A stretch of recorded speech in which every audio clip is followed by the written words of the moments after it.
बाल्य अवस्था में क्या होता है कि उसको नीला नीला धब्बा हो जाता है, तो उसके बाद उसको कहीं कट जाता है तो खून बंद नहीं होता है। ऐसी परिस्थिति में चिकित्सक के पास आना चाहिए और उसका जो फैक्टर, चाहे वो आप एक अच्छा पैसा कमाने वाला भी अगर 50,000 भी महीना कमाता है तो गरीबी हो जाएगा हेमोफीलिया होने से, क्योंकि काफ़ी खर्च होता है उसको उपचार में। लोगों का सर्जरी करना है, उसे बेहिचक रिम्स में सर्जरी हो, क्योंकि रिम्स में सारी सुविधाएं हैं। हीमोफीलिया एक ऐसी बीमारी है जो किसी भी बच्चे को हो जाए तो वो जीवन भर विकलांगता का शिकार हो जाता है।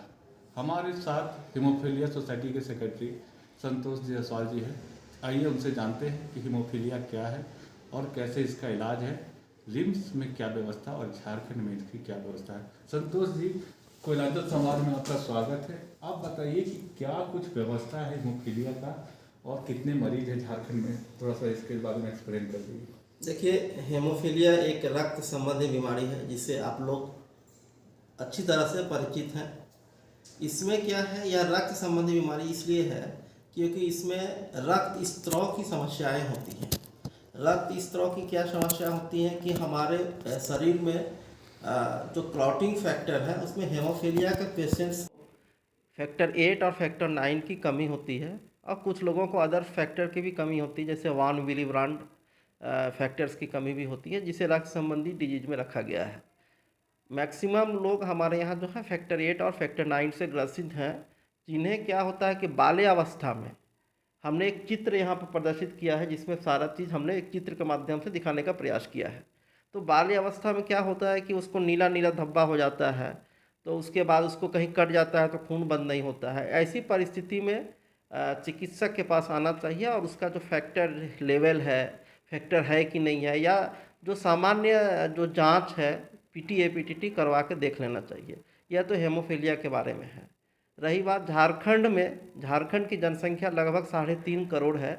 तो नियमतः जो इसका जो नियम है वर्ल्ड फेडरेशन ऑफ हेमोफीलिया का, पूरे विश्व में मान्य है कि 3.5 से 4 हज़ार पेशेंट यहाँ पे होना चाहिए।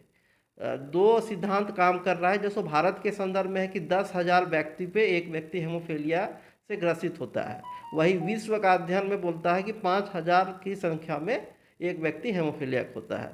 तो वर्तमान समय में रांची सोसाइटी में पूरे झारखंड का जो पेशेंट की संख्या रजिस्टर्ड है, जिसे हम सरकार को भी शेयर करते हैं, वो 650 से 750 लगभग है। हमारे यहाँ 650 मरीज रजिस्टर्ड हैं जो फैक्टर 8, 9 और 10-20 जो है अदर्स फैक्टर्स के भी हैं। सुविधा के तौर पे हमारे यहाँ अन्य राज्यों की तरह हमारे यहाँ भी सुविधा है।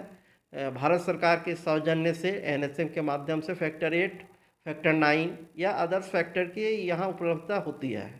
वर्तमान समय में झारखंड में रिम्स में सुपर स्पेशलिटी चिकित्सा की व्यवस्था है, और हमारा मेन ध्यान भी यही है कि रिम्स ही सदा सुपर स्पेशलिटी व्यवस्था के तहत काम करे।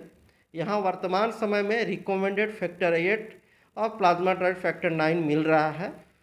लेकिन कभी क्या होता है कि जो पेशेंट्स हेमोफीलिया के हैं उनको फैक्टर काम करना बंद कर देता है।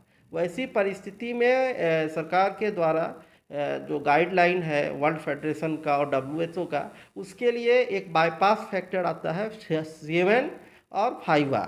ये दोनों फैक्टर्स हमारे यहाँ अभी उपलब्ध नहीं है। हमने पहले भी इसे विगतः जो निविदा निकली थी झारखंड सरकार की रिम्स के द्वारा, उसमें भी मैंने कहा था कि ये दोनों फैक्टर्स छूटे हुए हैं, इसे तत्काल ये किया जाए। व्यवस्था ऐसा होना चाहिए कि आप मंगवाइए नहीं, ज़रूरत पड़ती है तो आवश्यकता अनुसार उसको खरीदिए। वर्तमान समय तक मुझे जहाँ तक ज्ञात है कि शायद अभी तक इसकी निविदा नहीं निकाली गई है, जहाँ तक मुझे ज्ञात है। तो मेरा सरकार से एक आपके माध्यम से एक मैसेज भी है कि फैक्टर 8 और फैक्टर 7 और 5 की व्यवस्था किया जाए शायद। और कुछ जो लड़कियां हैं 7 से 8, उसे वान विली-ब्रॉड फैक्टर की ज़रूरत है, जो जिन्हें काफ़ी समस्याएं होती हैं। जो लड़कियां बड़ी हैं उनको ज़्यादा समस्याएं होती हैं, क्योंकि उस फैक्टर के बिना उनका रक्तस्राव जो मतलब होता है मासिक चक्र के दौरान, वो नहीं रुकता है। ऐसी परिस्थिति में वो फैक्टर की ज़रूरत है। उसका भी अभी तक हमारे यहाँ झारखंड में प्रोविज़न नहीं है। मैंने सरकार से ध्यान आकर्षित किया है कि ये फैक्टर की व्यवस्था भी यहाँ किया जाए। रही बात सर्जरी के लिए, हिंदुस्तान में सर्जरी काफ़ी होते हैं प्राइवेट सेक्टर्स में। गवर्नमेंट सेक्टर में रिम्स में हमने शुरू किया है, तो लेकिन अभी क्या है जी, को हमारे पास जो फैक्टर 7 और 5 नहीं है, जिसके कारण बहुत सारी सर्जरियां करने में लोग डरने लगे हैं। क्योंकि अचानक क्या होता है कि सर्जरी के दौरान कभी भी इनहिबिटर डेवलप हो जाता है। वैसी परिस्थिति में अगर इनहिबिटर डेवलप हो जाएगा तो खून बंद नहीं होगा। जब सरकार के यहाँ प्रोविज़न है, जो हमारा जो बजट है 21-22 का भारत सरकार के द्वारा, उसमें 1 करोड़ रुपये का हम ये खरीद सकते हैं। फैक्टर 7 का खरीदने का प्रोविज़न है, हम खरीद सकते हैं। सरकार के पास बजट की कमी नहीं है। और दूसरा सबसे बड़ा अचीवमेंट झारखंड सरकार का इस बार यह है कि मैंने भारत सरकार को लिखा था कि हमारे यहाँ जो सर्जरी होती है, तो हेमोफिलिक पेशेंट जो होते हैं बेसिकली बहुत गरीब होते हैं। चाहे वो एक अच्छा पैसा कमाने वाला भी अगर 50,000 भी महीना कमाता है तो गरीबी हो जाएगा हेमोफीलिया होने से, क्योंकि काफ़ी खर्च होता है इसको उपचार में, संभव नहीं है। तो हम लोगों के समय में क्या था कि जो फैक्टर्स उपलब्ध नहीं थे 14 के पहले, तो हम लोग का जो जॉइंट्स खराब हो गए हैं, जो हमारे जो पुराने हेमोफेलिक रोगी हैं, तो वैसे रोगों के लिए हम लोगों ने उसको अंग प्रत्यारोपण करने के लिए, जैसे घुटना प्रत्यारोपण या आपका ये जो है हिप प्रत्यारोपण, जो हमने रिम्स में शुरू भी किया है ऑर्थोपेडिक्स डिपार्टमेंट ने। तो वैसे लोगों को हिप और ये जो नी जो था उसके काफ़ी पैसे लगते हैं खरीदने के लिए और उपचार में, तो ऐसे लोगों के लिए हमने प्रोविज़न सरकार को भेजा था, भारत सरकार को, राज्य सरकार के माध्यम से। तो भारत सरकार ने हमारे राज्य का जो ये था, हमारा जो सुझाव था, उसको माना और 60 लाख रुपीस केवल अंग प्रत्यारोपण सर्जरी के लिए वो जो इक्विपमेंट्स होते हैं या जो मेडिसिन्स लगते हैं उसके लिए स्वीकृत किया है। अभी उस पर काम नहीं हो पा रहा है। हम चाहते हैं कि मीडिया के माध्यम से सब जगह सेंसिटाइज हो कि ये इस तरह का प्रोविज़न है, और जो लोगों का सर्जरी करना है उससे बेहिचक रिम्स में सर्जरी हो, क्योंकि रिम्स में सारी सुविधाएं हैं, फैक्टर्स हैं, और सर्जरी के लिए अलग से फंड की ज़रूरत भी नहीं है। सरकार उसका भी प्रोविज़न कर रही है। तो मेनली मेरा फोकस है कि सर्जरी हो और आपका ये फैक्टर 7 उपलब्ध हो, 5 उपलब्ध हो, और ये BWD फैक्टर उपलब्ध हो।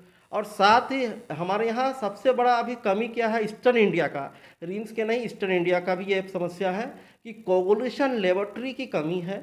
कोगुलेशन लेबोरेटरी का ये होना चाहिए, ज़रूरी है कोगुलेशन लेबोरेटरी का स्थापित हो सब जगह पे। इसके लिए हम लोग काम कर रहे हैं, सरकार के द्वारा फंड्स हैं वो, लेकिन काम नहीं हो रहे हैं। हम चाह रहे हैं कि यथाशीघ्र इस पर काम शुरू हो। पहले सिर्फ रिम्स में मिलता था, आज झारखंड में कितने अस्पतालों में ये फैक्टर की दवा मिल पा रही है? और जो मरीज है, जो तो आपने बताया एक आंकड़ा दिया, लेकिन उसके अलावा भी जो ग्रामीण क्षेत्रों में कई ऐसे मरीज दिख जाते हैं जो जिनको जानकारी नहीं होती, उन लोग के तक पहुंचने के लिए आपका क्या प्रयास है?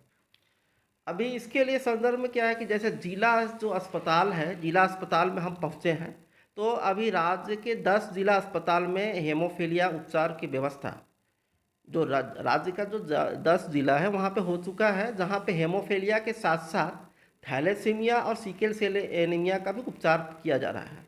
मैं आपको बताना चाहूँगी, झारखंड राज्य सरकार और भारत सरकार ने मुझे जो एडवाइजरी ग्रुप है राष्ट्रीय स्तर का, उसका मैं एक सदस्य हूँ और मेरी सलाह पे सरकार काम करती है। तो मैं हेमोफीलिया के साथ साथ थैलेसीमिया और सिकल सेल एनीमिया का भी जो पॉलिसी है उसे बना के सरकार को भेजता हूँ, और सरकार मेरी बात मानती भी है। तो इसके तहत हमने काम करना शुरू किया है। तो अभी 10 जिलों में हेमोफीलिया का उपचार शुरू हो गया है, ब्लड ट्रांसफ्यूजन हो रहे हैं। कुछ सिकल सेल का कुछ समस्याएं आ रही हैं, चूँकि इसके लिए हम लोग काम कर रहे हैं। लेकिन अभी इधर हेमोफीलिया सोसाइटी के द्वारा एक वेब सीरीज ट्रेनिंग, चूँकि कोविड के कारण बहुत लोग आना नहीं चाहते हैं, एक्सपर्ट भी नहीं आना चाहते हैं, लोग संभव भी नहीं है कि हम एक साथ इतने लोगों को बजट के बिना ट्रेनिंग दे सकते हैं। तो हमने एक एक्सपर्ट की पैनल बनाई थी, जो 3 सीरीज में 3 महीने में हो रहा है। लास्ट सीरीज बचा हुआ है जो अभी डेट अनाउंस किया गया है, 22 दिसंबर शायद होगा। तो उसमें क्या है कि हमने सारे जिलों के चिकित्सक NHM और रिम्स के माध्यम से एक पैनलिस्ट बना के सबको ट्रेन देना शुरू किया है वेब के माध्यम से। और जो वेब के माध्यम से जो हमारा जो ये है 3rd पार्ट जो ख़त्म हो जाएगा, उसके बाद हम एक अगर नॉर्मल सिचुएशन रहा तो उन्हीं चिकित्सक को और उन्हीं एक्सपर्ट के द्वारा हम लोग इसको 1 साल तक पूरा एक चीज़ पार्ट वाइज हम उनको प्रशिक्षण देंगे, जो कि सशरीर उपस्थित होकर हम ट्रेनिंग देना चाहते हैं, जिसके माध्यम से वो अपने ज़िला में फिर ट्रेनिंग देंगे। और बहुत जल्दी हम लोग एक प्लान किए हुए हैं कि जो ANM होती हैं वो एएनएम को हम हर ज़िला में जाके एक वर्कशॉप करेंगे 1 दिन का, जिसमें उन लोगों का देखिए उन लोगों का रूटीन वर्कशॉप होता रहता है। उसमें एक हेमोफीलिया का सत्र हम डालने जा रहे हैं, जिससे कि एएनएम अगर गांव गांव घूमेंगी तो ऐसा सिस्टम होता है या सिम्टम आता है तो उनको वो डिस्ट्रिक्ट में लाके या वो कहीं से वो जो पीटीए पीटीटी का बेसिक टेस्ट है वो करवा लेंगी। और उसके बाद अगर उनको हेमोफीलिया निकलता है या थैलेसीमिया का पेशेंट अदर जांच करके आता है तो उसको भी डिस्ट्रिक्ट सेंटर में रेफ़र करेंगे। और डिस्ट्रिक्ट में जब हमारा फैक्टर उपलब्ध हो जाएगा तो हम आगे के जो पीएससी लेवल पे हम फैक्टर्स देने के लिए तैयारी कर रहे हैं। ये थे संतोष जी जो बता रहे थे कि कैसे हेमोफीलिया का इलाज झारखंड में चल रहा है, कैसे मरीजों को सुविधा मिल रहा है, सरकार इसमें क्या काम कर रही है और आगे जो लोगों तक कैसे इन लोग पहुंचेंगे। कैमरामैन रिजवान के साथ मैं संजीत झा, कोयलांचल संवाद, रांची।